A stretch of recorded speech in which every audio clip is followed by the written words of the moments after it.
Hello everyone, welcome to lecture number 5 of A level mathematics coordinate geometry. आपको मैं coordinate geometry के हमने 4 lecture कर लिए हैं। तो अभी जो लेक्चर 1 2 3 4 में हमने चीज़ें कवर की हैं उनका मैं जल्दी से आपको बता दूं, ताकि आपको पता हो कि कौन कौन सी चीज़ें आपके जहन में होनी चाहिए। आपने लेक्चर नंबर 1 में देखा कि ग्रेडियंट जो है वो क्या होता है, ठीक है। फिर आपने ये भी देखा पैरेलल लाइंस का ग्रेडियंट का आपस में क्या रिलेशनशिप है, परपेंडिकुलर लाइंस का ग्रेडियंट का क्या रिलेशनशिप है आपस में। अब जो लेक्चर नंबर 5 में स्टार्ट करने लगा हूँ, इसमें एक बड़ा ही इंपॉर्टेंट एक प्रॉब्लम है, अक्सर एग्जाम में आता है।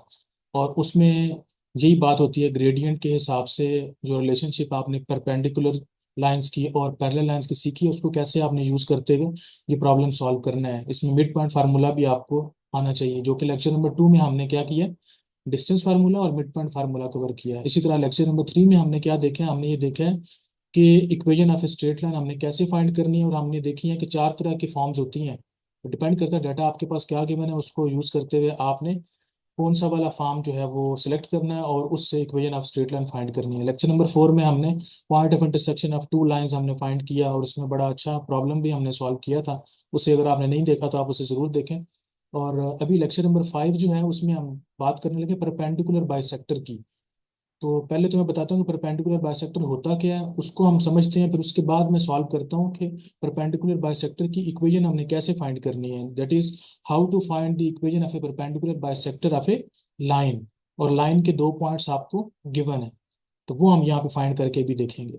और अगर आप मेरा लेक्चर जो है फर्स्ट टाइम देख रहे हैं, तो आप इस चैनल को लाजमी सब्सक्राइब करें। और साथ ही साथ अगर ये लेक्चर आपको समझ आए तो आप बाकी दोस्तों के साथ शेयर करें, उनको भी सब्सक्राइब करने का कहें और लाइक करने का भी कहें। तो चलिए लेक्चर नंबर 5 स्टार्ट करते हैं। हमने क्या करना है, परपेंडिकुलर बाइसेक्टर की बात करनी है सबसे पहले। परपेंडिकुलर बाइसेक्टर क्या होता है ये देखना। What is perpendicular bisector. तो परपेंडिकुलर बाइसेक्टर बड़ी सिंपल सी चीज़ है। ये स्ट्रेट लाइन है आपके पास, इसके पॉइंट एक आपको लेट से 2 3 दे दिया और दूसरा पॉइंट आपको दे दिया है -4 5। ये 2 पॉइंट्स आपको गिवन है। अब कह रहे हैं कि find the equation of perpendicular bisector of this line. यानी एक परपेंडिकुलर बाइसेक्टर जो कि इस लाइन को डिवाइड करता है। Bisect, bisect means two equal parts में डिवाइड करने वाली चीज। परपेंडिकुलर जो कि इसके परपेंडिकुलर हो, यानी परपेंडिकुलर बाइसेक्टर। अगर मैं इसका मिड पॉइंट सही तरीके से बना सकूं, अगर ये इसका मिड पॉइंट है, पी क्यू का mid point that is M XY, M is the mid point of line P Q. तो इस बिल्कुल मिड पॉइंट में अगर मैं ट्राई करता हूँ स्ट्रेट लाइन ड्रॉ करने की, बिल्कुल ये इसको आप स्ट्रेट नहीं लगी लेकिन स्ट्रेट ही है, ठीक है। ये 90 डिग्री का एंगल है। तो ये जो ये लाइन है ना, इसको हम परपेंडिकुलर बाइसेक्टर कहते हैं। यानी एक ऐसी लाइन जो कि गिवन लाइन पी क्यू के परपेंडिकुलर हो और लाइन पी क्यू को दो इक्वल पार्ट्स में डिवाइड करे, उसको हम परपेंडिकुलर बाइसेक्टर कहते हैं। That is perpendicular bisector is a line which equally divides P Q into two parts, that is P M is equal to M Q. यानी हम ये कह सकते हैं पी से लेके एम तक का जो डिस्टेंस है वो इक्वल है एम से लेके क्यू तक के डिस्टेंस के। तो अब इसको फाइंड कैसे करना है। देखें, कोई भी लाइन अगर आपने फाइंड करनी है तो उसकी इक्वेशन आपने कैसे फाइंड करनी है। अब अगला क्वेश्चन ये है कि how to find the equation of this perpendicular bisector. तो आप कहें ठीक है, एक चीज़ तो आप फौरन से अब आप समझते हैं, ठीक है। आप कह सकते हैं हाँ भाई पॉइंट तो मुझे मिल गया, ये मिड पॉइंट जो भी हम निकालेंगे ना पी क्यू का, वो तो एक पॉइंट आ जाएगा। इसका मैं नाम दे देता हूँ एम, इसको मैं एल कह लेता हूँ, L M. L M is the perpendicular bisector, सही है, जिसकी इक्वेशन हमने फाइंड करनी है। एक पॉइंट तो एम हो गया, वो तो मिड पॉइंट फार्मूले से आ जाएगा जल्दी से, अभी भी हम निकाल लेते हैं। P 2 3 है, क्यू हमारे पास -4 5 है। यहाँ पे हम लिख लेते हैं जी X1 Y1, और यहाँ पे लिख लेते हैं X2 और Y2। और यहाँ पर हम x निकाल लेते हैं जल्दी से। x बनेगा हमारे पास 2 + -4 divided by 2, this is equal to हमारे पास आ जाएगा -2/2 दैट इज -1। और जो y है हमारे पास आ जाएगा 3 + 5 डिवाइड बाई 2 इक्वल्स टू 8, तो 4 आ जाएगा। ये हमारे पास m के जो कोऑर्डिनेट्स बन गए वो बने -1 और 4, ये आ गए। अब अगली क्या चीज़ है, अगला क्या प्रॉब्लम है, देखें। परपेंडिकुलर बाइसेक्टर एल एम, एक पॉइंट उसका आपको मिल गया -1 4, लेकिन अभी आपको इंफॉर्मेशन नहीं मिली मुकम्मल। वो इसलिए कि जो हमने लेक्चर नंबर 3 में देखी इक्वेशंस, उनके अंदर तो कम से कम दो चीज़ें आपको गिवन होनी चाहिए। ये तो सिर्फ एक पॉइंट गिवन है एल एम का, तो मुझे एल एम का स्लोप भी चाहिए। एल एम का स्लोप अगर मैंने फाइंड करना है तो मुझे दो पॉइंट चाहिए, तो दो पॉइंट तो है नहीं। तो अब ज़रा लेक्चर नंबर 1 आप रिकॉल करें, उसमें जाके आप देखें कि हमने देखा कि परपेंडिकुलर लाइंस के स्लोप का आपस में क्या रिलेशनशिप है। अगर मैं कहता हूँ कि जो स्लोप है पी क्यू का वो m1 है, पी क्यू का जो स्लोप है वो m1 है इस लाइन का, तो एल एम का स्लोप अगर हमारे पास हम कह लेते हैं दिस इज m2, तो इनका आपस में रिलेशनशिप क्या है, वो ये है m1 m2 का जो प्रोडक्ट है वो -1 के इक्वल होगा। क्यों? लाइन एल एम और पी क्यू आपस में परपेंडिकुलर है।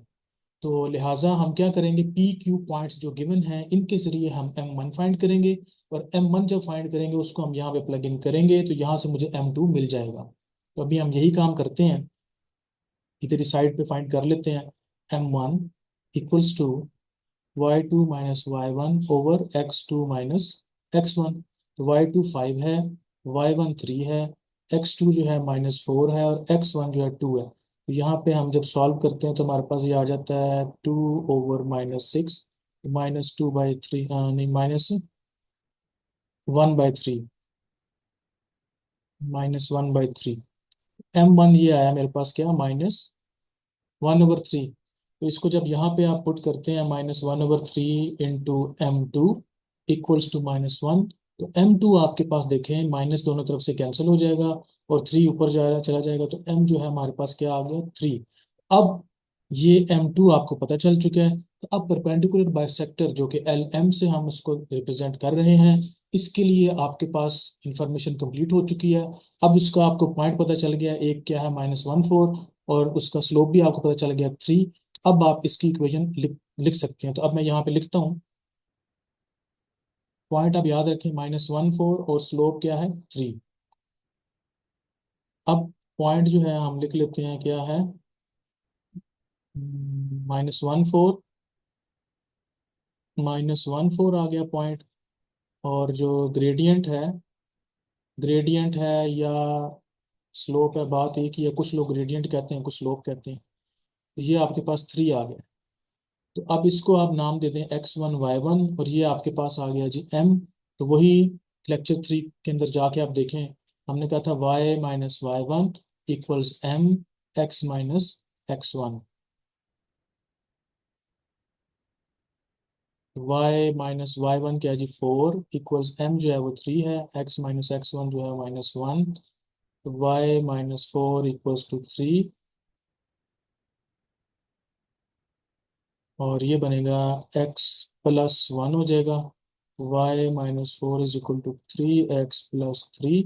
तो 3x -y+4+3, ये बन जाएगा 3x-y+7 इज इक्वल टू 0। तो ये आपके पास इक्वेशन आ जाती है।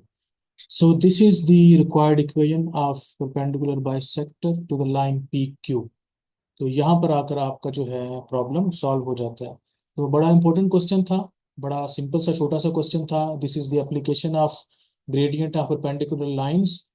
और अक्सर क्वेश्चंस जो है ना ये आपके एग्जाम्स में आ जाते हैं, एंट्री टेस्ट में भी आ सकते हैं, क्योंकि ऑब्वियसली अब आप ए लेवल कर रहे हैं तो आपने आगे यूनिवर्सिटीज़ में एडमिशन लेने हैं, तो उसमें एंट्री टेस्ट में इस तरह के छोटे छोटे टेक्निकल क्वेश्चंस आ जाते हैं। तो मैंने सोचा कि मैं लेक्चर जो है 5 के अंदर स्पेशल जो है परपेंडिकुलर बाइसेक्टर के टॉपिक को टच करूं, और यहाँ पे आपको इसके बारे में बताऊं कि इसको कहते क्या है, परपेंडिकुलर बाइसेक्टर को क्या चीज़ होता है, वो मैंने आपको पहले समझाया। फिर हमने इसकी इक्वेशन आपको बताइए कैसे फाइंड कर सकते हैं। तो आई होप ये लेक्चर नंबर 5 आपको समझ आ गया होगा।